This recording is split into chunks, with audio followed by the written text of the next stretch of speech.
Hey, what's up everyone? My name's Steve. Welcome to Target Focused Life. Today I have the Benelli Ethos Sport in 28 gauge. So if you're looking for an in-depth and detailed review, you've come to the right place. Let's go!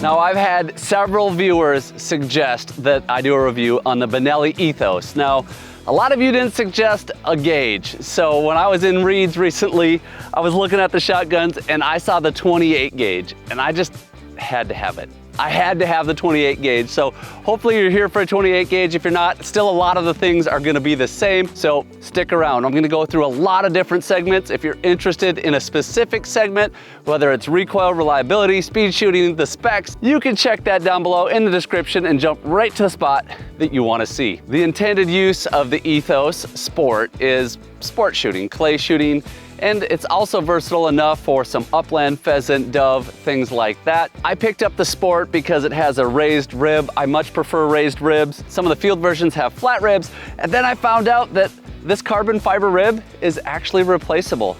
So I could have got the fancier upland one with all the fancy engraving, which was super sweet. Saw that one at Reed's as well, but I went with the Sport. I think it's versatile enough that not only can I crush clays, but I can take it out in the field and get on some game as well. The MSRP of the Ethos Sport is $22.69, so not a cheap shotgun at all. We'll see if it lives up to the price point.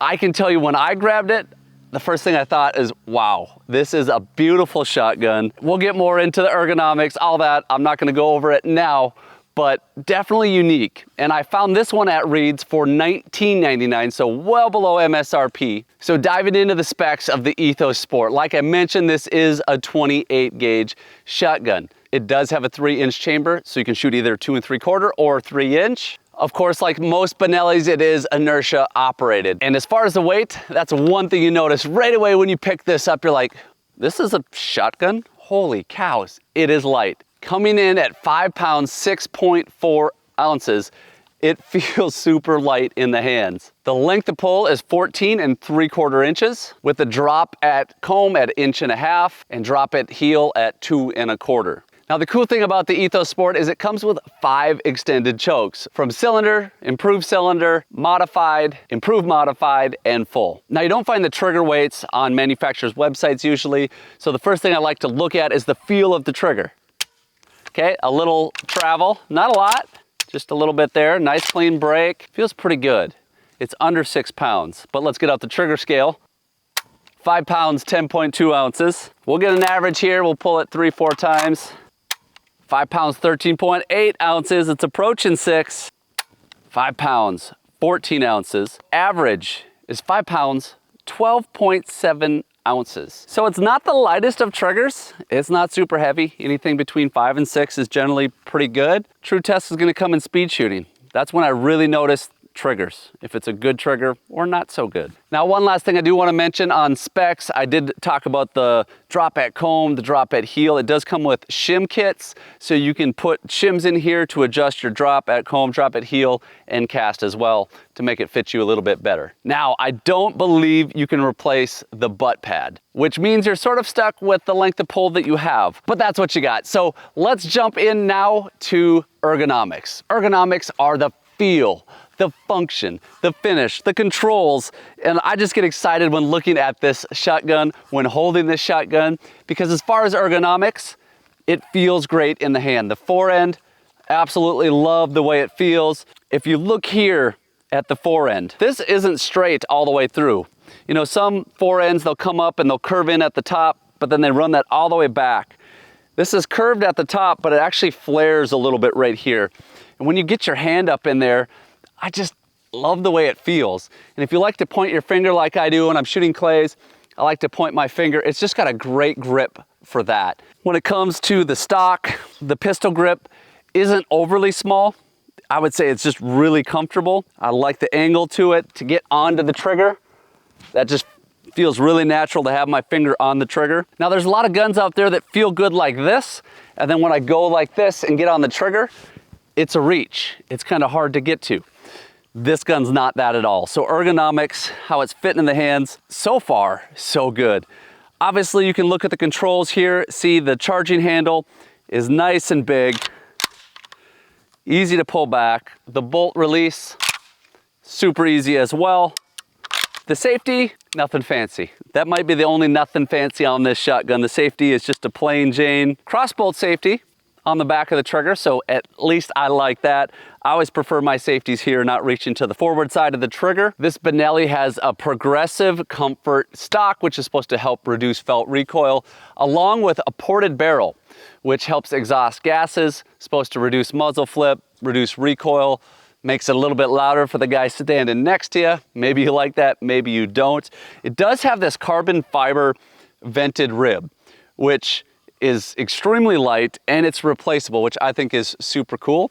If you need to find a different rib that fits you a little bit better, there's some options out there. The loading port. Now, this is important for me. It is beveled out, nice and smooth finish, easy to get your hands in there. 28 gauge is quite a bit smaller. Still easy to get your hands in there, plenty of room to work with. So there is a mid bead and a front fiber bead, which are great for getting things lined up. The rib on this shotgun is super wide. So if you like that, I think it's just natural for you to come up, for your eye to gravitate down that rib. Now, of course, we want to be looking past that bead. We don't want our focus to stop on the fiber. If we're shooting at a moving target, more than likely, you're gonna miss. So it has a great sight plane. The balance point of this shotgun is way rearward. A lot of shotguns, it's up here where this forend meets the receiver. You can see where I'm holding my fingers, about right here is the balance point. That is interesting. It makes it easy to hold, very light, but what I'm wondering about is barrel swing. But the amount that I've shot it, I've had this out shooting sporting clays a little bit. I really enjoy it. I think it swings really smooth, so I don't think that's an issue. Ergonomics on this shotgun are great, and I can't wait to get shooting it a little bit more here very soon. Now, the Ethos comes in a lot of variations. The Sport alone comes in either 28, 12, or 20 gauge options. On top of that, there's the Ethos Best, there's the Ethos Cordoba Best, there's the Super Sport and the Super Sport Performance Shop, and there's an Upland Performance Shop. So if you like the Ethos, there's a lot of variations, a lot of options for you to go with. The only problem I see with that is they all look amazing, and at about $2,000 a pop or more, it's gonna add up. Now, looking at quality of build, it has a nickel-plated receiver, which I think is just highly attractive. They also do a cryo treatment on the barrel, which I think is super cool. And what that basically is treating the barrel at very extreme cold temperatures, negative 300 degrees, because what can happen is when they hammer forge the barrels, that can create some stress in the barrel, and it creates some inconsistencies. So when they treat it at negative 300, that's supposed to somehow at a molecular level take out some of those irregularities, make the barrel smoother, which is supposed to help shot performance. I'm not going to be able to test that today, but I do think it is a cool process that they go through to make these barrels as best they can. But overall quality build, everything comes together really, really nice. You can see Benelli uses great materials and is constructed very, very well. Now I can finally start doing some shooting, which is my favorite part. First thing I'm going to test is recoil and reliability. Did not expect that. Shell didn't cycle. Maybe just had to get her warmed up a little bit. Felt pretty good. Feels like money dropping out of my pockets is what it feels like. Luckily, the folks at Federal have been so kind to make sure I'm supplied with ammo. Let's try one more time slowly. Okay, no issues. Since I had that first hang up, I just wanted to try it a few times. When I've been shooting clays, I haven't had issues. Sometimes when I'm still shooting like that, not shooting at anything particular, I've had a couple issues. Now my prediction is from the hip, I'm gonna have some cycling issues. Ooh, that's a pleasant surprise. A little bit lighter loads, even though it's a smaller gauge gun. The bolt should be lighter, everything should cycle a little bit lighter. We're talking about shooting 3/4 ounce loads right here. It worked from the hip. Let's try over the head. Got the first two out. Last one out. Gotta try that one more time. Got the first two again. All right, well, there you have it. Why in the world would I shoot with the gun over my head? That's a crazy test. Nobody's shooting with the gun over their head. Yes, I know, but I like to do that to see how well it'll cycle, because if a gun will cycle upside down over the head, you can guarantee that for the most part, it's gonna cycle well from the shoulder. Now, I had that first hang up from the shoulder, but I haven't had one since, and I haven't been paying any attention to recoil. So let me just do that real quick here. a 28 gauge. You wouldn't expect a ton of recoil, a little bit more than a 20 gauge, I would say. I think the Benelli handles it very well. It has more of an impulse than I probably thought it would have. Like you feel the punch, but it's not like, that hurt. It's kind of a weird way to explain it, right? So you definitely feel the impulse, but you get back down on target quick. It doesn't hurt, it's not heavy. Recoil could be a little heavier on this gun because it is so light. That's a trade-off I'm willing to take on a 28 gauge. If I'm gonna take this out in the field, be walking miles for pheasants, I love this gun.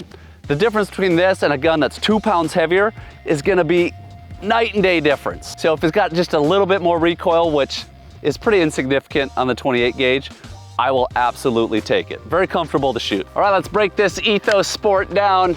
One of the great things about the Benellis and the inertia guns is they are relatively simple. This one's a little unique. Fore-end cap off, barrel and forearm fore-end come off. Top of the receiver comes off, and then our bolt can come off. Really not a huge need to remove the trigger. It is one pin, but if I was cleaning this gun, I would spray it down with some oil. Things aren't gonna get too corroded in there. There it is, pretty easy to take apart. Let's slap it back together. The bolt goes in, gotta make sure the tail goes into that plunger back there. We can take this top part of the receiver, there we go, lined up. Then we can take the barrel and the fore end on. Hey, that was pretty simple, I like that. Now we're back to shooting, but not just shooting. Let's get some speed going. 3 clays, rapid succession, on the clock. Let's go.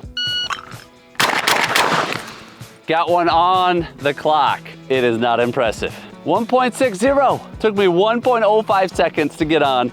Had a 0.27 and a 0.28 split. Let's pick up the pace. I am noticing, however, the bolt is slow to come back. That might be part of it, but I can get on these targets faster. Got a little faster. 1, 3, 4. Got on the first one in 0.85. But then my splits were not incredibly fast. My first split was a 0.29. That is slow. And then a 0.20. We gotta pick that up.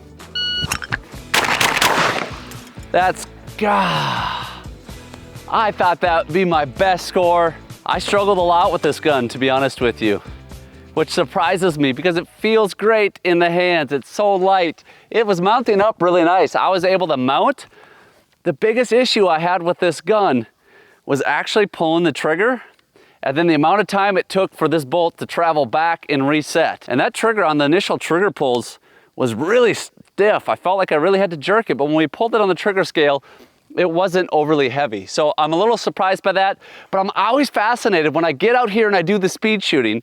I can take a gun and pull the trigger nice and slow, but when I throw the 3 clays and shoot as fast as I can, I start to see where I have issues. And in this gun, it was the cycle time and the trigger. Now, if you're out in the field, that's not gonna be an issue. If you see a pheasant, you don't shoot 3 pheasants, boom, boom, boom. Not gonna be an issue at all. So I wouldn't hesitate to take this out in the field. As far as using a 28 gauge for an exhibition gun or trying trick shots, might be a little bit of a challenge. Well, I hope you found this review helpful. I'd love to hear from you guys. What else you'd like to see me review? What shotguns you'd like to see me compare head to head in the shotgun showdowns? And as always, remember, whether you're in the field or in life, it's only those shots that you're laser focused on that you're gonna hit. So live target focused. See ya.